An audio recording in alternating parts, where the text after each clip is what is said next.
Welcome back. It is time for another edition of Silver and Black Today, an Odyssey original podcast, also heard on the radio on The Bet in Las Vegas. Welcome back, everybody. If you subscribe to the show, thank you. If you don't yet, you can find it wherever you get your audio. He is Mo Moton, my co-host, national NFL writer over at Bleacher Report. You can follow him at Twitter, MoeMoton. I am at LV Gully. Mo, we're going to get kicked off here. We're going to talk about the Raiders' number one draft pick. Of course, Tyree Wilson, and get into that with somebody who knows him really well. I'm excited about this one. Definitely excited about this one. Hopefully our guests can clear up some misconceptions, some concerns maybe, and get Raiders fans excited about the pick because, as I said, when I hosted the show, mixed reactions. So we'll see what we get out of this, out of our guests. Yes, and we're going to go right to that guest now. Joining us from Lubbock, Texas is Don Williams. He's at the Lubbock Avalanche-Journal, and you can follow him on Twitter at _Don Williams. Don, too, hey, you've been there since 1988, which means you were there for the Big Redheads senior season, right, at Texas Tech? Billy Joe Tolliver? I know Billy Joe very well. He is a Texas Tech icon, and I love talking to him. It's been, I don't know, a couple of years maybe since the last time I saw him, but I've seen him periodically, and Billy Joe is just, he's a Texas Tech treasure. And yeah, I mean, I would say his arm is as strong as any Texas Tech quarterback I've ever seen, including Patrick Mahomes. I mean, people rave about Patrick Mahomes, but as far as just a pure cannon, Billy Joe could really throw it. Yeah, and he was quite the personality. I was in San Diego at the time. That's the year I actually graduated high school. And that was the year the Chargers in the 1999 draft drafted him in the second round. So that's a nice first year for you to be there to cover the beat. And all these years later, you've seen, of course, Patrick Mahomes come through there. And now Tyree Wilson, who becomes a Las Vegas Raider, a pick that I know Mo and I were excited about because, of course, the Raiders had a lot of needs on defense, so people were expecting them to maybe go in the middle. They were expecting maybe for one of those top cornerbacks. Of course, they went quick as well. But they needed somebody on the other side of Max Crosby, and that's where I want to start is with Tyree Wilson. You saw him throughout his career. Tell us a little bit about his evolution from when he first got to Lubbock to him becoming a top 10 draft pick.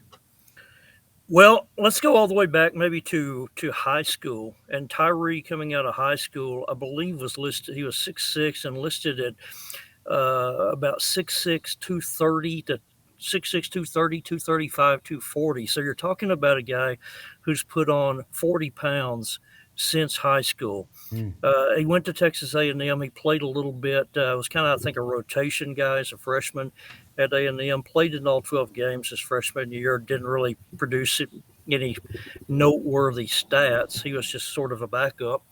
I guess was not really happy there. And transferred to Texas Tech. And his transfer to Texas Tech happened during the COVID summer of 2020. And he came, he was a guy that came here when Matt Wells was still the coach of the Red Raiders. Now, by this time, though, after a couple of years in the Aggies program and their strength and conditioning program, he was looking the part for sure. Mm-hmm. And when he made it Texas Tech season opener that year. Again, this is 2020, so a couple of those games were canceled or postponed because of COVID. So Texas Tech season opener that year was against the University of Texas. And it was really memorable because when you're talking about University of Texas, those guys get, they recruit with the best in the nation. Their roster is loaded with talent. They get legitimate offensive linemen. And Tyree just had a really impressive day. You could see right off the top why they were excited about him because he made 2 or 3 plays that game where he was just so physically impressive. I remember one time, one play, I was passing down, I think 3rd and 8, something like that, and he just drives the left tackle right back into the quarterback. I mean, just like puts him on a sled and shoves him back in the pocket and completely blows up the play. That was 2020. Now, after that impressive debut there's not really a lot to me that was very memorable about his 2020 season. You thought, so you kind of, after that year, you thought, okay, this guy's lovability, but you need to see it on an every Saturday basis. And then in 2021 and 2022, you sort of saw that his numbers were pretty consistent. Both of those years, one year he had 14 tackles for loss, and one year he had 13 and a half. And each of those seasons he had 7 sacks. And so the production was there the last couple of years. And with that, even though with that said, I think maybe you guys, maybe you will feel the same way once you've seen him for a little while. Uh, for as physically impressive as he is, and for some of the flashy plays that he makes, you think he has 14 tackles for loss and 7 sacks. Why doesn't he have 25 tackles for loss and 12 sacks? Because he seems physically to be capable of that. So Don, that you lead me right into my question, because when he was the Raiders pick at 7, there are some fans that were worried because Raiders fans have gone through some pretty poor drafts. And I had to kind of talk fans off the ledge because they compared him to a previous pick. And they're worried about Tyree Wilson. While he looks physically imposing, as you just mentioned, they're worried about his athleticism, his twitch. Could you tell us about how he wins in the pass rushing game, on passing downs? Is it just power? Does he have some athleticism where he can beat offensive linemen? Or is it just pure brute force at the line of scrimmage? Well, I tell you, that's a good question. The kinds of plays that he made that really jumped out to me that you saw him make a lot. Again, kind of he's so strong, has such a strong upper body, and he's so long that he can really. His bull rush is impressive, and if tackles aren't playing on balance, he will beat you that way. The other thing that impressed me about him, the plays that he makes are hustle plays, that he will go down the line of scrimmage and chase down a running back from the backside. You saw him do that a lot here. He's a guy that I think gets high marks because, like I say, he hustles. He doesn't give up on plays, and they may run away from him, and he will make the tackle across. He may be lined up over the left tackle and and tackle a running back outside the right tackle. I don't know that he's maybe necessarily the ideal, bend and twitch guy, but I do think I think he's probably fast enough to still make a lot of plays, especially when you consider his, that wingspan, how long his arms are, Yep. How much he hustles. Another good thing about him, there were never any questions while he was here about his character. He kind of scored high in the makeup department in terms of being a team guy. Even though he was getting all this attention, he seemed to be well liked by teammates, and not a big ego guy. So I think he will give I think he'll give you his legitimately best effort to being the best player he can be. With that said, I can understand that maybe he's could be kind of a boom or bust guy. I think, like I said, I think he's a rare physical specimen. And like I said, I think he will have the right approach. Will he be, like you said, does he have the elite bend and twitch? I don't know. I'm not sure if he does. Maybe he still has to prove that, but I think he will be. I think he's going to be a solid defensive end. Like I say, if for no other reason, I think just with his size and power, he can be a pretty good edge setter. Yeah, it'll be interesting too, because that was one of the questions, and you sort of mentioned it, is what does he have to do to get better? What did you see that he's got to get better at? I mean, Rob Leonard comes over now as his position coach with the Raiders. Of course, he coached Calais Campbell over in Baltimore, so he's going to have better coaching. The Raiders upgraded the coaching staff on the defensive line, and so you have to wonder about it. And you mentioned the character thing too, because obviously the Raiders have had some issues with that over the last few drafts under Mike Mayock and John Gruden, and they've really focused on it again. And was he a leader on the field and in the locker room? I mean, obviously being around those kids all the time as you are, did you see that in him too? Is he a kid, kind of mature beyond his years? I think that's true, and I believe I think Tyree's family has a military background. Mm-hmm. Well, I think at least one of his parents was, in the military, and his I think probably work ethic probably reflects that, and he's not really he's a real personable guy. He has kind of a good sense of humor.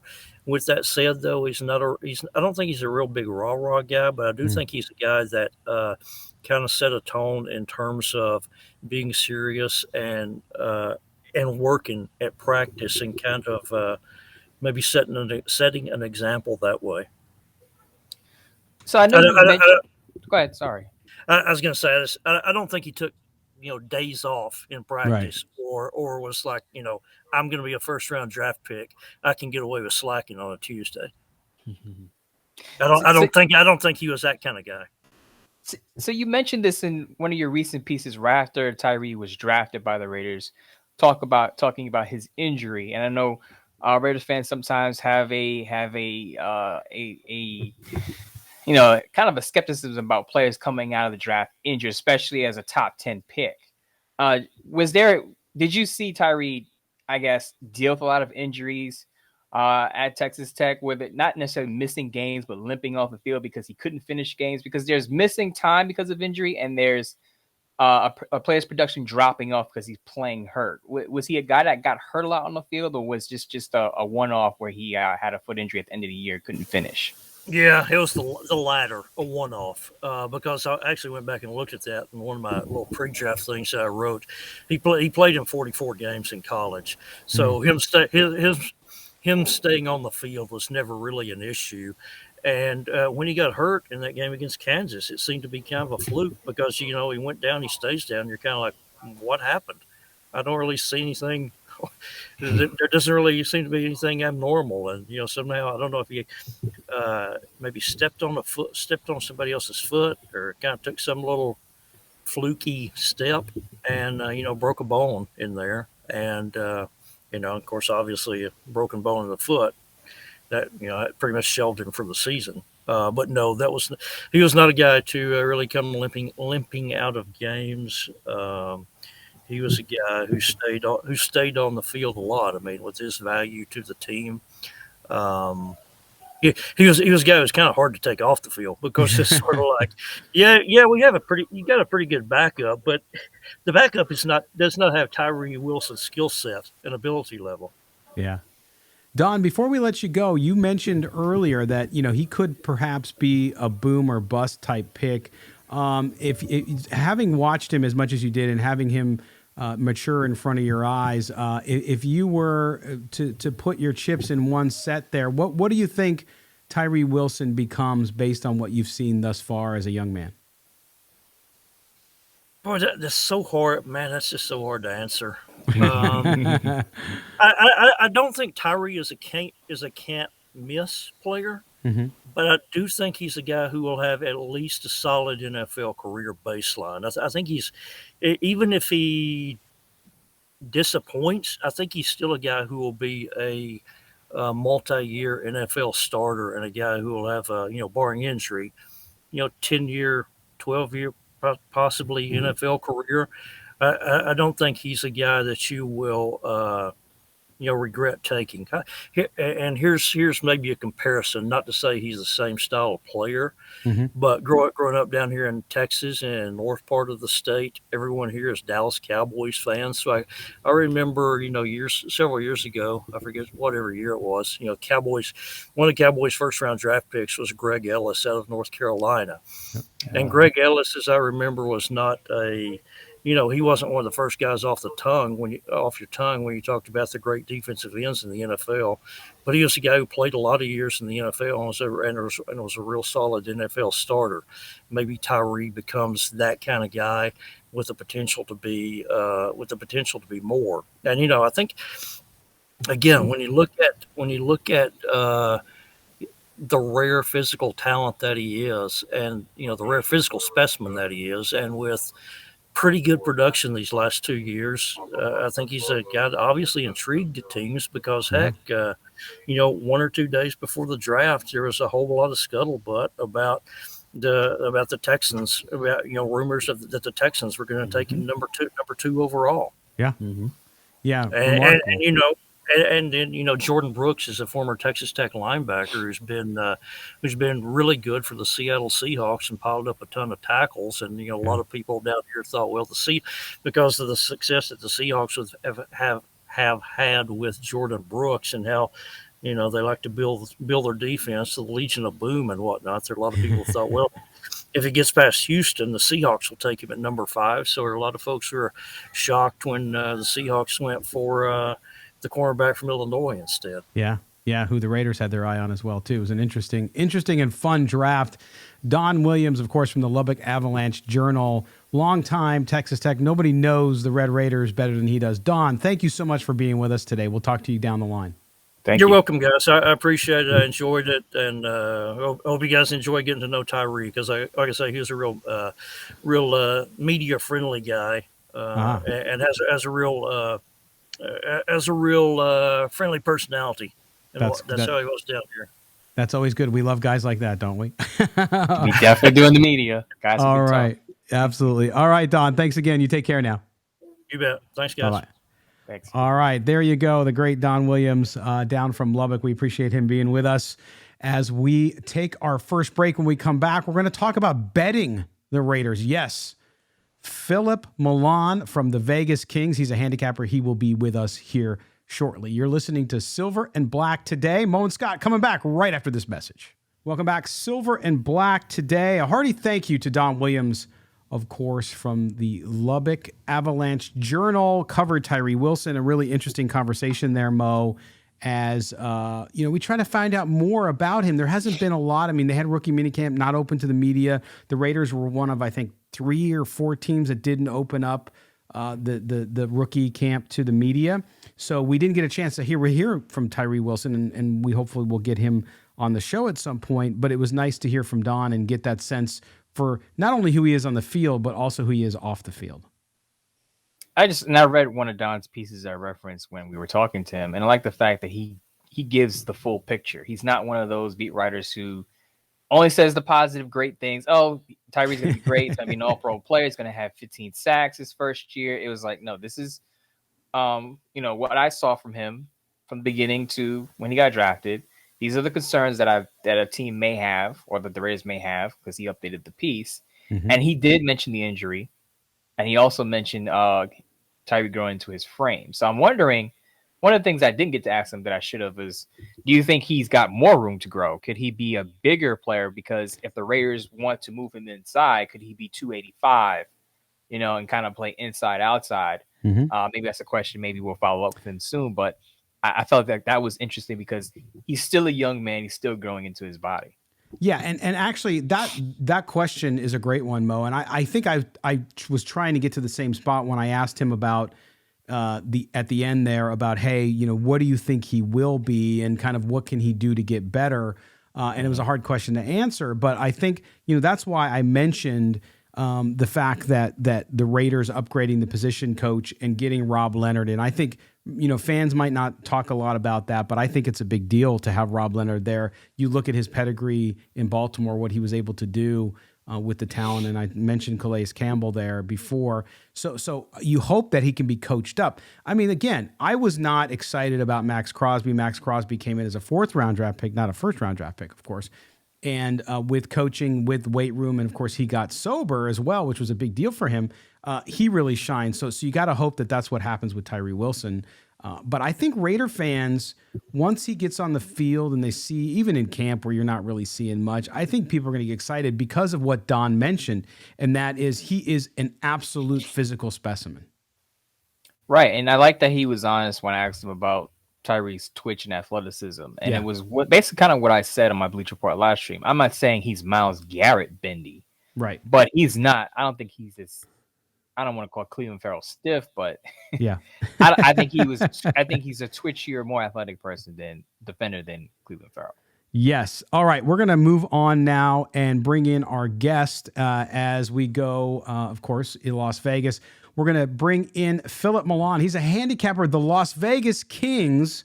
We're going to talk about the Raiders. We're going to talk about the NFL, and we're going to talk about maybe making you some money. Phillip, thanks for joining us here on Silver and Black today. Hey, how's it going? Good, man. All right, so here's the deal. So we're going to talk about the 2023 season. Schedule just came out last week. Everybody's excited about it. From your point of view, as somebody who's out there trying to help people make money, trying to help people bet football, NFL is king when it comes to sports betting. When you look at that schedule, what do you think? What's your first take on 2023 from a betting perspective? From a betting perspective, I think it's one of the hardest schedules in the league. For the Raiders, that is, Yeah. And go ahead. Oh, sorry. Yeah, and I don't know if Garoppolo is like the best fit for the Raiders. I just don't see them doing very good this season, unfortunately. It's funny you say that because Mo and I just did our kind of way too early prediction on the win-loss record after the schedule came out earlier this week. And the one thing we said, I think we had them, Mo, what do we have them at 7 and 8 wins? I have them at 7. You have them at 8. I had them at 8, but it is a tough schedule for them, and we had them extended losing streaks throughout the season. But Phillip, when you look at that schedule, because Raider fans, you always, I went to college in Las Vegas. I lived in Las Vegas twice. And what I learned about sports betting from people like you that were handicappers, people who were professionals, were never to bet with your heart. Raider fans still like to bet on their team. When you look at their schedule and how difficult it is, and looking at it from the standpoint of sports gaming versus just outright winning a game or losing a game, is there any advice you would give Raider fans if they are going to bet on their favorite team? For opportunities, how do they look at that schedule and say, hey, here's a good game where I could actually bet for my team if I want to do that and maybe come out on the winning end? I just break it game by game, basically, I based on efficiency and stuff. It depends on the matchup every week. But like in their division, like the Broncos are expected to do great, but we already saw Wilson last year, he has high expectations, but he couldn't really deliver. Mm-hmm. Yeah. So I see a similar route for Garoppolo. Yeah. So for Raider, anyone. Go ahead. Sorry. No, go ahead. So for Raider fan is planning on, betting on futures bets with the Raiders and looking at their regular season win-loss line 7.5. You mentioned Garoppolo and his injury history, right? So is that a bet you basically would stay away from simply because Garoppolo's health can send things haywire? Where if he's hurt, the Raiders are probably going to win in 3-4 games. Where if he's healthy, obviously they win more. Is that a bet you just say, you know what, with Garoppolo's injury history, I'm staying away from that? Or how would you look at that line, 7.5 wins for the Raiders? To be completely honest, that would be one of my biggest concerns, his injury history, and I don't know if they're going to be able to protect him that well. And that would be one of my biggest concerns when betting a Raiders future. Yeah. Is if Garoppolo can stay healthy or not. That's it too. I mean, that's where we had them at a 7 or 8 wins based on Garoppolo making 10 or 11 starts. He could make less than that, to your point about the injury history there and just unable to stay on the field. Phillip, when you look at the AFC West, clearly the Raiders there are going to struggle as they kind of rebuild and need to build up that defense still and the offensive line. The Chiefs are still the class in the division, I would imagine, too, from a betting perspective, aren't they? I wouldn't say from a betting perspective. No? They do win games, but when it comes to like covering spreads, like ever since they won their first Super Bowl, they would always like lose the spread by 0.5 or they play to win the game. Just because teams are good doesn't mean they're good to bet it on, because a lot of the times they'll like take the starters off, or like they'll be up like 17 points. The spread is -7.5 and they'll end up winning by 7. So that's what I noticed a lot. Like the Chiefs, they don't cover spreads. They might be the greatest team in like the league, but they don't cover spreads, especially during the regular season. When it comes to the playoffs, they tend to cover more, but during the regular season, they're just trying to win. So I believe go ahead. Sorry. No, sorry. So that's one of the things you have to look at. Like, the Raiders might not make it to the playoffs, but they might still be like a good side to bet on a weekly basis on the spread if they're giving you like a lot of points, Sure. So I think the Raiders have the lowest regular season win total. Now you mentioned Denver, you mentioned the Kansas City Chiefs. We talked about the Raiders. What do you think about the Chargers line? I believe it's at 9.5. If you're a Chargers fan or better, just if you're even a Raider fan thinking, I can bet the low on the Chargers at the under, is that a bet that you would take, or are you taking the over on that? I would take the over on the Chargers. Yeah. And I would probably take the under on the Broncos. Mm-hmm.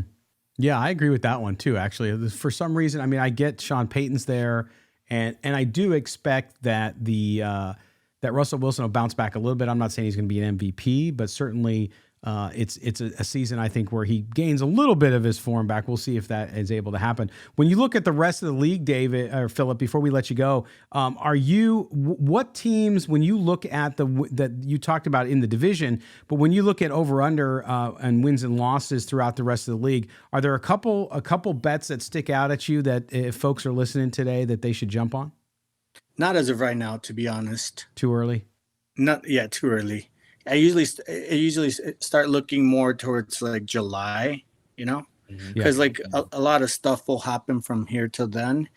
And when it comes, like, I personally don't bet a lot of futures. I know a lot of people love to bet that, but I don't really like to bet futures. I go on a weekly basis for the most part. Nice. All right, man. Well, listen, we thank you for being with us. Tell people how they can find you and tap into what you're working on. Yeah, they can find me on Instagram under Las Vegas Kings. All right, there you go. Phillip, man, we appreciate you taking a few minutes out of your day and giving us some inside skinny on how to bet the Raiders, or at least to look at it from that perspective. So thanks, and we'll talk to you on down the line. No worries. It was a pleasure. All right, man. Take care now. All right, there you go. Some betting advice there from Phillip Milan. And yeah, so he's not real high from a betting perspective on the Raiders either, Mo. Or the Chiefs for that matter, or the Chiefs, or Denver for that matter. He likes the Chargers. That's why I made sure I asked him about it. So if you were a betting person, not necessarily to say that's the order of what these things are going to look like, but from a betting perspective, if you're going to lay your money on those futures, he likes the Chargers. And I think I know we talk about the Chargers almost every offseason. Raiders fans like the Chargers are the champions of the offseason. Every year it seems like the Chargers are hyped to go to the Super Bowl, win a lot. But now they have Justin Herbert, and he has an upgraded offensive coordinator in Kellen Moore. Now, I know the Cowboys fired Kellen Moore, but he's had some top 10 scoring offenses with Dallas, and he's worked wonders with Dak Prescott, who was a 4th-round pick. So imagine what he could do with a 1st-round pick. Yeah. And I think Justin Herbert is a better quarterback than Dak. So maybe Phillip Milan is right on that, going with the over on the Chargers at 9.5. Absolutely. All right, we're going to take our final break. When we come back, we're going to catch up on a little bit of news because Mo's a little perturbed. Mo is a little upset. And we got to talk about that. So we'll get into that when we come back. Of course, that's the Davante Adams jazz. And then we'll also get to your mail.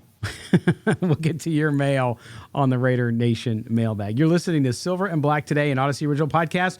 Don't go anywhere, or Midtown Mo will find you. And he's got a new aluminum bat. So stay where you're at. Welcome back. It's the home stretch here on Silver and Black Today, an Odyssey Original Podcast. If you don't subscribe to the show, make sure you do wherever you get your audio. Hello to our YouTube viewers. Make sure you subscribe, hit the notifications bell there, and spread the word. Tell people they can watch the show there as well as hear it on The Bet in Las Vegas on the radio. Mo Moton, he's a national NFL writer at Bleacher Report, at Mo Moton, MOEMOTON. I am at LV Gully, and we are talking Raiders football. We're going to get to your mail in just a second, but Mo is steaming. You can see him. He's moving around. He's twitchy. He's not very happy. Raider Nation, what's going on out there? Davante Adams says he doesn't see eye to eye with the front office on the offense. He doesn't say he wants a trade. He doesn't say he's going to leave. He doesn't say he's not committed to the team. But as usual, the Twitter machine goes from 0 to 200 miles an hour. See? He's done. He wants out. He wants it. And he said nothing like that. Mo, break it down on why you were getting triggered by some of the reaction to the Davante Adams comments. So I was having a good morning. What is it? It's Tuesday. I had some bacon and eggs. It's a good day. It's a good start, pork bacon, like that slab bacon, great. Yeah. I go to my Twitter account, I see Bleacher Report, my employer, put out a column. Davante Adams doesn't see eye to eye. He has some questions about the offense. And basically, I put out a tweet saying if he feels that way, he's not the only one in that locker room who feels that way, because players talk to each other, and that the leader of that locker room has some concerns. I'm sure other guys around him also have similar concerns. I put the phone down. I come back. 3 minutes later, I'm seeing all of these Davante Adams trade scenarios. Oh, he's going to the Jets. Oh, he's going to the Saints with Derek Carr. Oh, he's going here. He's going here. I'm like, guys, did you read the article? And I'm like, you know what? After my tweet, I made sure Marin Fader, who used to write for Bleacher Report as a freelancer, did a fantastic job profiling Davante Adams. Basically, the person he is now, how he's matured from his short period between Green Bay and Las Vegas. Why he came to the Raiders, and just a lot of other things, how he wanted to validate himself away from Aaron Rodgers. And it's all in the column. It's a great profile by Marin Fader. She did a great job. And people ran with that quote as to say, oh, he's unhappy. He's probably going to get traded next year. He's probably going to get traded before the trade deadline. And I'm just like, whoa. First of all, if you're putting Davante Adams on the Jets, you obviously didn't read the column, because number one, the column starts out saying he was anxious about the All-Pro honors that coming out, because he wanted to validate himself again away from Aaron Rodgers. He wanted to show people that he is a great wide receiver, one of the best, arguably the best wide receiver in the league, away from Aaron Rodgers. Right. There's no way he's going to go back into that situation with Aaron Rodgers. The other thing was he left Green Bay partially because he didn't know what Aaron Rodgers' future was going to hold. So there's no way he's going to go to the Jets, which, by the way, is across country from his family, because part of the reason he's on the Raiders now is because he wanted to be closer to his family. Right. So in no way he's going to go further away from his family than Green Bay to New York, cross country with Aaron Rodgers, back with the same quarterback he tried to validate himself away from, and go through that whole thing again where he doesn't know if Aaron Rodgers is going to play next year or not. So once people started plugging Adams with the Jets, I knew they didn't read the column. The other thing is we live in a society where people don't read anyway. So you can put out the best column ever, an award-winning piece. People won't read it. They'll just say, okay, give me the juicy parts and I'll run with that and have my opinions. And I told people every tweet that I made about that topic, I said, read the column. It's a great column. It's not just because she used to write for Bleacher Report, not because we're cool. It's a great column. It's a great profile. It lets you into the mind of Davante Adams. Read it, please. Correct. And two things. Number one, she was also on our good friend Q Meyer's show over on Raider Nation Radio. It was a good listen. So if you haven't listened to that. So it's amazing to me today, and this goes for politics, this goes for sports. It doesn't matter what it is. People get all bent out of shape and they haven't even read it. Now, if you read it and get bent out of shape, fine. At least you're coming from a point of knowledge. You've read it and you can say, okay, here's where I saw this or I saw that. Even if I disagree with you, cool. I'm going to say, all right, you read the piece, you get it. But people don't read it. And people want to jump from zero to outrage quickly, especially if it supports. Now, listen, we understand, and you and I have been sympathetic and don't argue against Raiders fans who are negative about the coaching staff right now, especially Josh McDaniels. I get it, and I'm not arguing that you're wrong. I think he's got a lot to prove. But people they get into a negative mindset, and everything that comes out is a negative mindset. And so Davante Adams says something in the scope of a larger piece, which, to your point, Mo, you're absolutely 100% right, which is gives great insight to the man's thoughts, his personality, what his motivation is. And if you read the piece, yes, he's sending a signal to his front office, hey, we got to do something. I'm ready to go. I want to win. I didn't come here to just collect a paycheck. I want to prove myself. To your point, he wants to prove that he can be the best receiver in the game without Aaron Rodgers. But he also wants to win. And so he's telling his team, it's no different from what he said right after Derek Carr got benched. And after the end of the season, he basically said the same thing, maybe different words. So it's been consistent. I don't understand why people will not read. I do. And it's just people don't want to take the time because when you're on social media, Right. First of all, when you're on social media, your first reaction isn't to let me do my research. For a lot of people, it's let me react to what I see in front of me. And a lot of people fall into this trap. I used to fall into this trap of just reading what was clipped out. You're reacting to the part that was removed from the complete piece to say, okay, this is what he said. I'm going to react to that. My thing is, after you react to that, I think it's best before you fly off the handle to read the full column so you can get a better understanding of the quote in its context. Because right after he said that, right after he had voiced his concerns about the offense, he also said that, look, I'm going to be as optimistic as I can be, and I'm going to try to make it work. Because that part was left out of it. It was.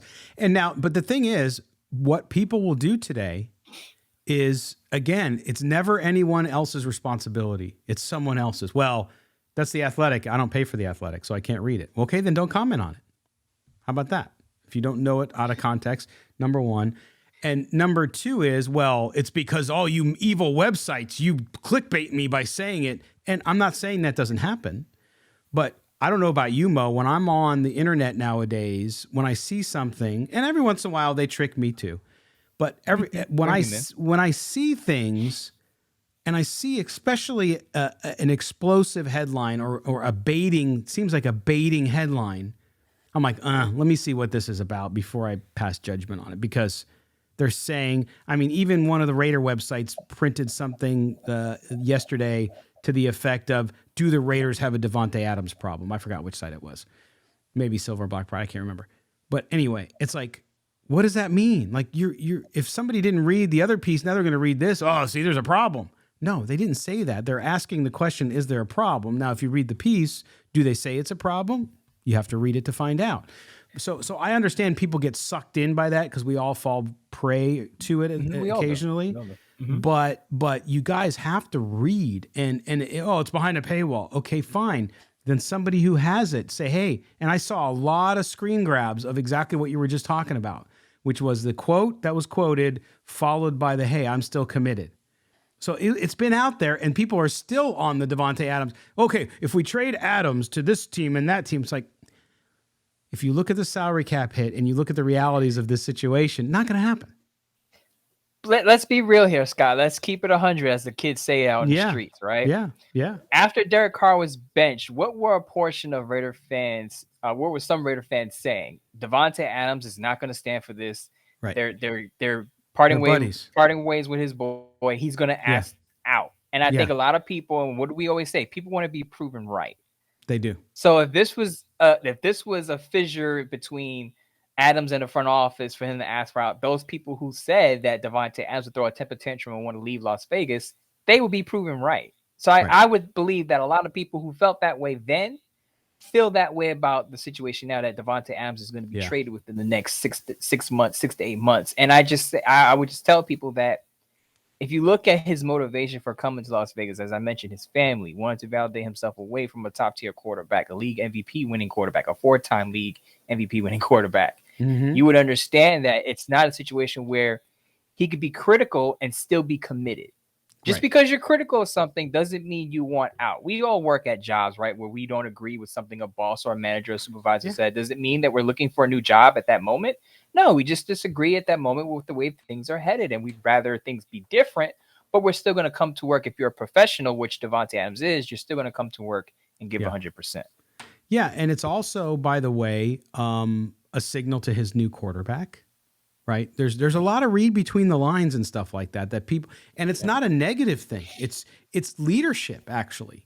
Davante Adams is stepping out as the leader of the offense because Jimmy Garoppolo hasn't done it yet because he hasn't even been on the field for the Raiders yet. So Davante Adams, who did it when Derek Carr was benched too, stepped up to be the leader of the offense. He's stepping up and saying, hey, we don't see eye to eye on things. We'll see where it goes. And there's nothing wrong with that. He's sending the signal to quarterback. He's speaking for his teammate, Josh Jacobs, who basically feels the same way from what we've ascertained from what he said. So there's a lot of uncertainty there when you have all that change. And a leader will step up and say, hey, yeah, I don't see eye to eye. I'm not sure where this is going, but I'm committed. I'm going to be here. I'm going to work on it. And we'll do the best that we can. The one thing I didn't want to talk about on Twitter, because I didn't want to start a whole Car Wars conversation was this is a departure from what Carr used to do when he would get at the podium. And we talked about this a lot on the show. You can tell when something is bothering Carr. Now, he didn't crack on the surface until last year when he got at the podium and he had that emotional press conference. But usually in the offseason, Carr will get at the podium whether he likes. We don't know what he's really thinking because he always says, "Oh, we're doing great. Everything's good. Everything's fine. Everything's hunky dory." That's not Davante Adams. Davante Adams is a lot more transparent with what he actually thinks. I'm not saying Derek Carr is a liar, but I'm saying that Derek Carr is not going to get to the podium and criticize the coaching staff or the front office. That's just not who Carr is, and that's fine. Davante Adams is a different type of person at the podium. He's going to tell you exactly how he's feeling, and I don't think there's anything wrong with that. I don't think there's anything wrong with the way Carr handled things at the podium. They're just two different people and how they handle things going on in their lives, in their careers. Yeah, you're absolutely right. And so people just need to chill out. That's okay. Basically. But some of them won't because they want it to happen. It's crazy, but they do. And that's okay. That's their right. They can do whatever they want as a fan. All right, we're going to quickly move on to our mailbag segment where we answer your questions. You can mail us at mail@silverandblacktoday.com. That's mail@silverandblacktoday.com. Or you can hit us up on Twitter. I am at LV Gully, and he is at Mo Moton, MOEMOTON. You can send your questions there, too. All right, Josh from North Las Vegas sends us our first question here, Mo. It says, I don't understand how you guys undervalue Josh Jacobs as a part of the Raiders. Without him last year, they are nothing. How can you both justify not paying the man when he deserves everything that comes to him? I think you're both wrong. Again, Josh in North Las Vegas. Let me just start out, Josh. Thank you for listening, by the way, and also thank you for your note. But Josh, come here. I got to talk to you for a second, Josh. We don't undervalue him. The NFL and the owners and the teams set the value on running backs. Not Mo and Scott, we don't make decisions in the NFL. We don't decide his value. The NFL market decides his value. Just like I don't decide the value of Apple stock. The market decides that. The market value of Josh Jacobs is not $15 million a year. They tagged him at 10.5. That's his value. If you listen to the show, which I know you do, Mo and I have been completely complimentary of Josh Jacobs and what he's been able to do over the last year. He deserves all the credit in the world. But you're not going to overpay for a player at a position if the market value is significantly lower than that. Look at Saquon Barkley in New York with the Giants. Is he getting an $18 million deal that people thought he might get? No, he's not. What about Austin Eckler? What's he up to? So I just want to make it clear, Josh, we're not setting his value and undervaluing him. The NFL, Mo, is setting his value. Yeah, I think the other thing I want to say to Josh is I think I've mentioned this at least. I'll let you speak for yourself, but I've always said that, if Josh Jacobs is willing to take, 13, maybe 14 million, and there can be the middle ground there, that's fine.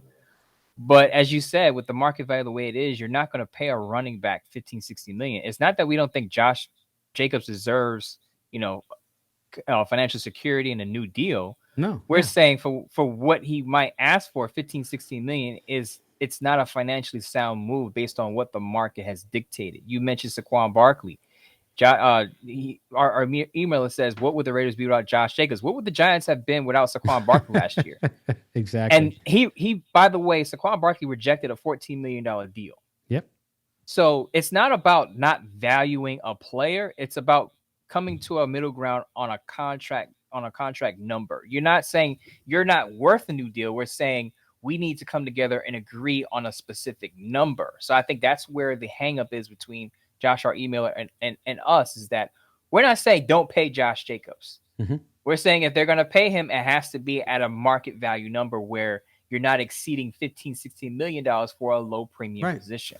Like you said, if he wants to take $13.5 million, I'm all for it. That would be value. That would be good. And you lock them up. So we'll see what they do. But Josh, thank you again, man, for your question. We appreciate it. And for you listening to the show. All right, we go on to Northern California, to Fremont, to be specific. Larry up in the Bay Area, East Bay. He says, hey guys, I am on board with you and your win-loss predictions.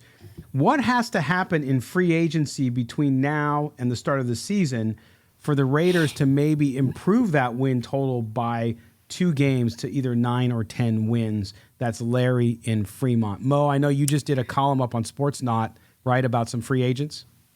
I did one on undrafted free agents. I think McClendon Curtis is probably the guy that I think makes the roster at guard. But to answer the emailer's question about veteran free agents, they definitely have to go get a linebacker. If they don't get a linebacker, the defense is not going to make vast improvements. That, to me, that's just my philosophy, that if you're revamping a defense, you have to have the quarterback of your defense set in stone. That centerpiece is very important. You saw what Denzel Perryman did over the past 2 years. I know he's not the best cover defender, but he played at a Pro Bowl level. Raiders defense didn't make humongous strides, significant strides, but it was a start in the right direction. And I think when you have the centerpiece of your defense, that guy's getting other players lined up, that guy's covering the middle of the field. When you have tight ends like Travis Kelce in your division, you have to shore up the middle of the field in today's NFL because there are too many pass-catching tight ends coming in. There are athletic running backs who now catch out of the backfield. The first thing they have to do is get a linebacker. The other thing I would get is a veteran quarterback. Now, the cornerback. Now, they had Marcus Peters in early in the week for a visit. No word on a contract or what's going on there, but they have to have a veteran cornerback back there to challenge some of the young corners and the younger corners on the back end of that secondary, because you're in a division with Patrick Mahomes and Justin Herbert. You're trying to win that division. If you're trying to win that division, one way you do it, get to the quarterback with your D-line. The other way, you got to cover their playmakers on the back end of the field. Right, which is why we started the show talking about Tyree Wilson. That's why you drafted Tyree Wilson. You're in the AFC West. You got to put pressure on the quarterback. So they bet this year on going up front to do it. And so we'll see what they can do to button up the back. But thanks for the email. We certainly appreciate it. All right, Mo, we are out of time on this show. We went long on the Davante Adams stuff, which was fine. It was a good discussion. I had to eat a Snickers on that one. A Snickers. Myself, yeah. There you go. Definitely. Yeah, I know. I like those commercials. They're good. All right, man. What do you got coming up this week that people, the remainder of the week, as we talk to everybody on Thursday, anything coming up Friday this weekend people need to watch for as it comes out of the pen or the laptop of Mo Moten? The NFL's all underrated team. There might be some Raiders on that list. I picked one player at each position and had some honorable mentions of underrated players across the league. And there, I will say, just a quick teaser, might be some Raiders on that list. The other thing is I'm going to get into OTA storylines at the beginning of next week, end of this week, just to get people ready about, what to look for OTAs. Because as we said, it's not more about what the players do on the field because they're in shorts and T-shirts, but about position, where guys are lined up, who are they lining up with. I think that's important now. Have a storyline piece out on sports, not just going over those aspects. There you go. See, we never leave you without great content, whether it be here on audio, on video, or in the written format. Whatever you need to keep track of your Las Vegas Raiders, we got it for you. Mo, we will see you again early next week as we roll into this. We're getting closer to the kind of doldrums of the summer. We got a few more weeks. Obviously, OTA's coming up. We'll get that. And then it gets into the Netherlands, the desert of, if you will, of the NFL year, where not a lot happens. But until that time, we're going to give these folks some great content. And even during that time, we're going to do some cool stuff. We're going to do some books, get some authors on and talk about some great football stories. So we will not leave you or abandon you during that time when you're just starving for football, right? Summer story time with Scott and Mo. That should be a nice little segment. We got to get rocking chairs for that, right? Rocking chairs and grandma sweaters. Little book. Yeah, grandma sweaters. All right, my friend. I will see you on Tuesday. Sounds good. All right. There you have it. Thank you guys all for being with us here on Silver and Black today, an Odyssey Original Podcast. Make sure you subscribe wherever you get your audio.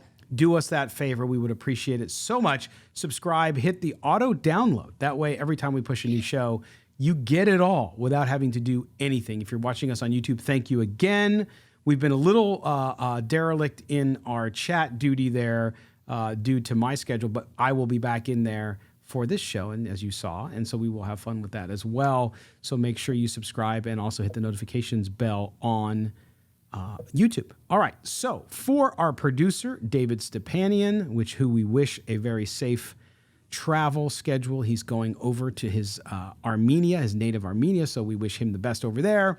For my co-host, Mo Moten, I am Scott Branson. Take care, Raider Nation. We will talk to you on Tuesday.